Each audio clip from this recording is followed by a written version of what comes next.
김해의 한 노인주간보호센터에서 집단 감염이 또 발생했습니다. 어르신과 종사자 등 17명이 감염된 것을 비롯해 오늘 하루 경남에 33명이 추가됐습니다. 고령자가 많고 실내에서 집단 생활을 하는 노인주간보호센터는 코로나19 감염에 취약할 수밖에 없습니다. 하지만 대부분 민간에서 운영하다 보니 방역 사각지대에 놓여 있습니다. 제주도 연수를 다녀왔다 코로나19 집단 감염을 일으켜 무리를 빚은 진주 지역 이통장들이 시민들에게 공개 사과했습니다. 시의 만류에도 자신들의 요구에 연수를 강행했다고 말했습니다. 여러분 안녕하십니까? 뉴스데스크 경남 시작합니다. 어제 확진 환자가 나왔던 김해의 한 노인주간보호센터에서 어르신과 종사자 등 17명이 추가 감염됐습니다. 또다시 집단 감염이 발생한 건데 이달 들어 나흘 만에 발생한 지역 감염자는 61명이나 됩니다. 이재경 기자입니다. 확진 환자 2명이 나왔다는 소식에 서둘러 폐쇄 절차를 밟던 김해의 한 노인주간보호센터. 전수검사 결과 80대와 70대 등 할머니 12명이 집단 확진됐고 종사자 5명까지 오늘만 17명이 추가됐습니다. 센터 전체 33명 중 19명이 집단 감염된 겁니다. 70대부터 90대까지 고령자가 많아 이들을 치료하기 위한 병상 확보가 비상입니다. 15개 병상이 남아있는 상황입니다. 70대 이상의 어르신들이 많기 때문에 이 중증 환자 치료 병상은 충분히 확보를 할 필요가 있습니다. 그래서 상황에 따라서 우리도는 더 추가로 확보할 예정입니다. 창원에선 어제 확진자의 일가족이 감염됐고 소다포차 관련 확진도 2명이 추가됐습니다. 하동은 부산 확진자의 접촉자인 가족과 지인 4명이, 고성도 일가족 3명이 도내 확진자와 접촉했다 확진됐습니다.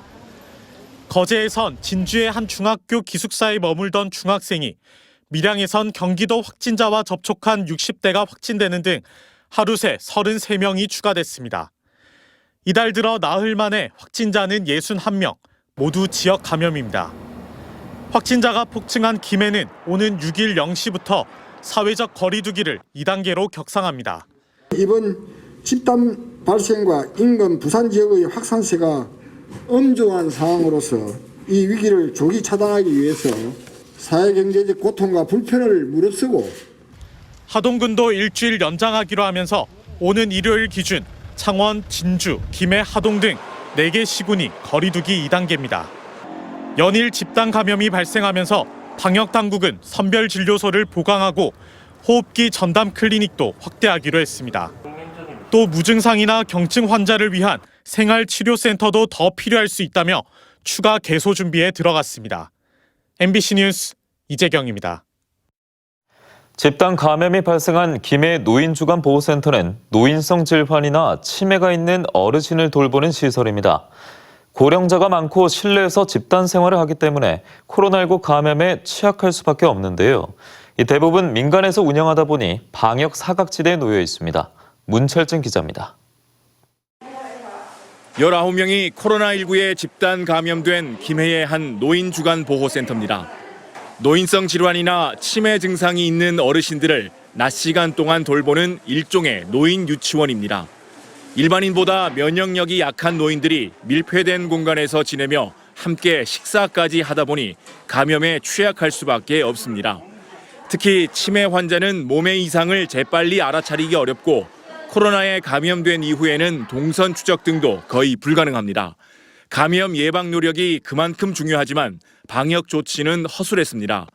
김해에만 이런 시설이 43곳이나 있는데 대부분 민간에서 운영하다 보니 방역 지침을 지켜달라고 요구하고 시민들에게 이용 자제를 권고하는 것이 전부였습니다. 그렇다고 운영을 제한하거나 선제적으로 시설을 폐쇄하기도 어렵습니다. 맞벌이 자녀들이 당장 부모를 맡길 데가 없기 때문입니다. 주간보호시설 같은 경우에는 또 이용자로부터 이용료를 받고 있기 때문에 저희들이 강제 휴원이나 폐쇄나 이걸 하기는 매우 어려운 상황입니다. 이 같은 집단 감염은 언제든 되풀이될 수 있기 때문에 더욱 촘촘한 방역 대책을 마련하는 것이 현재로선 최선입니다.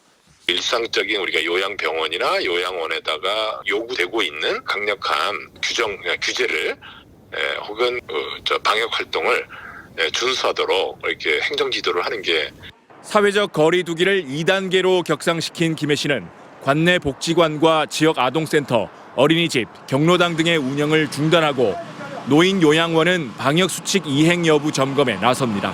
MBC 뉴스 문철진입니다. 제주도 연수를 다녀왔다 코로나19 집단 감염을 일으켜 무리를 빚은 진주 이 통장들이 오늘 시민들에게 공개 사과했습니다.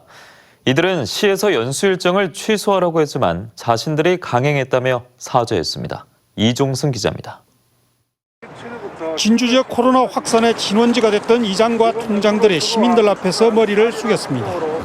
코로나19에 감염된 분들의 조속한 회복을 기원하며 저희로 인해 크나큰 고통을 겪고 계신 시민 여러분께 다시 한번 진심으로 사과드립니다. 이들은 진주 시민과 제주도민, 국민 여러분께 너무나 죄송하다면서 무슨 말과 행동으로도 용서받을 수 없다는 것을 잘 알고 있다고 말했습니다. 그러면서 진주시가 연수 취소를 권고했지만 정부의 단체여행 자제 기간은 11월 15일까지여서 자신들은 16일부터 연수를 떠난 것이라고 해명했습니다. 진주 지역 이 통장 협의회 소속 회원 등 23명이 지난달 제주 연수를 다녀온 뒤 집단 감염이 발생해 지금까지 관련 확진자 수는 66명에 이르고 있습니다. 사회적 거리두기 2단계에 들어간 도심은 활력을 잃었고 시민들은 여전히 불안합니다. 저도 마찬가지지만은 친구들도 이야기 들어보니까 정말로 심리적으로, 생활적으로 불안해가지고. 이 통장들의 접촉자로 분류돼 자가격리에 들어갔던 조규일 진주시장도 오늘 오후 업무에 복귀했습니다. 시민단체들은 최종 책임은 진주시에 있다며 집단 손해배상 소송을 추진하고 있어 이 통장 집단 감염 사태는 법적 문제로도 번질 조짐을 보이고 있습니다. MBC 뉴스 이종수입니다. 정부가 통영에서 수천억 원을 들여 폐조선소 도시재생 사업을 추진하고 있는데요. 큰 돈을 들이지 않고도 폐조선소를 시민들이 찾는 문화 공간으로 바꾼 곳이 있어 소개합니다. 부정석 기자입니다. 폐조선소가 10년 만에 다시 문을 열었습니다. 예술 작품을 감상할 수 있는 전시관으로 탈바꿈한 겁니다. 설치 예술 작품인 파도가 관람객들의 눈을 가장 먼저 사로잡습니다. 조선소 근무 과정에서 노동자들이 겪었을 어려움과 이를 이겨내는 과정을 표현했습니다. 녹슨 낡은 벽면엔 조선 기자재 대신 꽃들이 채워져 있습니다. 거제에서 사라져가는 꽃들로 일자리를 잃어 잊혀져가는 노동자들의 또 다른 모습입니다. 조선소가 다시 우리의 생활이기도 했잖아요. 다시 예술 공간으로 승화될 수 있다는 점에 굉장히 또 가능성에 놀랐고요. 거제의 한 청년 기업이 문화체육관광부 공모사업으로 기획한 폐조선소 프로젝트입니다. 서울과 도내 10여 명의 작가들이 참여해 조선업과 노동자들이 직면한 현실을 각자의 시선과 표현 방식으로 담아냈습니다. 지역의 역사라고도 생각을 하거든요. 그래서 이런 것들을 좀 체계적으로 정리를 하고 또 일반 시민들에게도 알 수 있는 기회를 만들 수 있기 위해서 지금은 전시의 형태지만 다음번엔 또 다른 형태로 발상의 전환만으로 10년 동안 굳게 닫혀있던 조선소가 새로운 문화 공간으로 탈바꿈했습니다. MBC 뉴스 부정석입니다.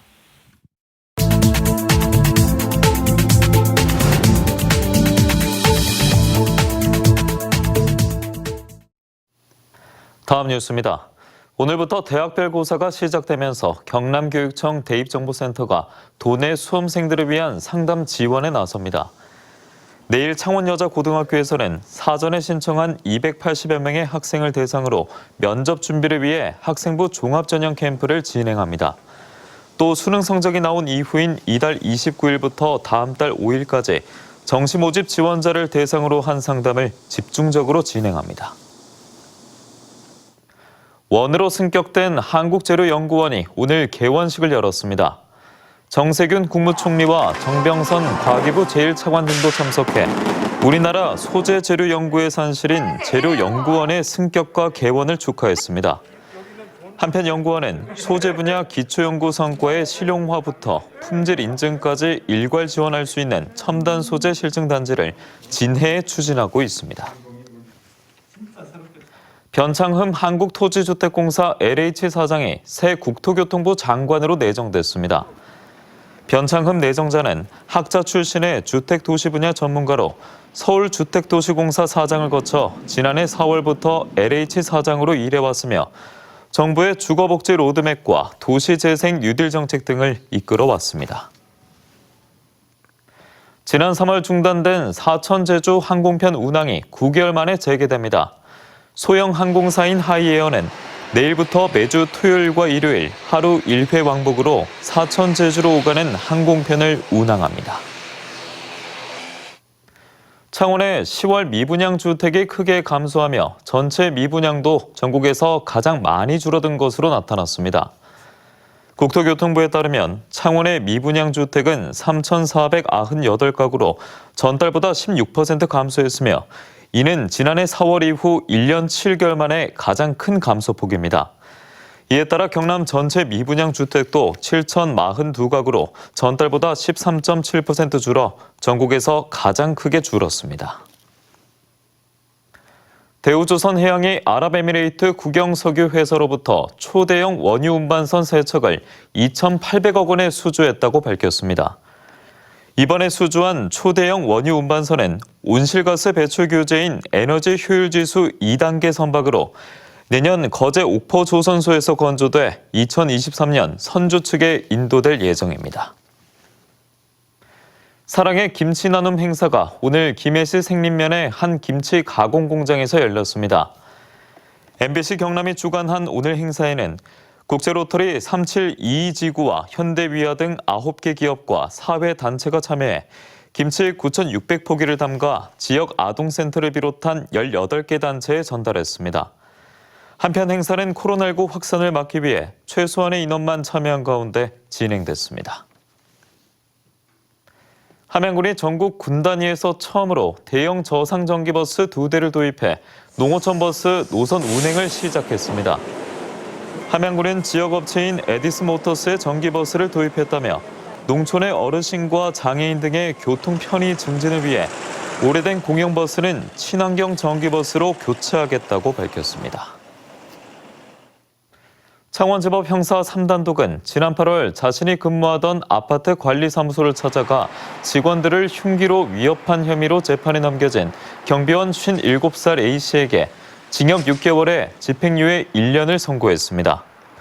재판부는 위험한 물건을 사용해 피해자를 폭행하거나 협박하는 등 죄질이 불량하다며 범행을 모두 인정하고 깊이 뉘우치는 태도를 보이는 점 등을 종합했다고 양형 이유를 밝혔습니다. 금속노조 두산중공업지회는 휴업자 조기 복귀 등의 내용이 담긴 임단협 잠정 합의안을 두고 오늘 조합원 투표를 진행한 결과 전체의 59%가 찬성해 휴업에 들어갔던 노동자들이 오는 21일 복귀한다고 밝혔습니다. 지금까지 경남 소식 전해드렸습니다. 함께해 주신 여러분 고맙습니다.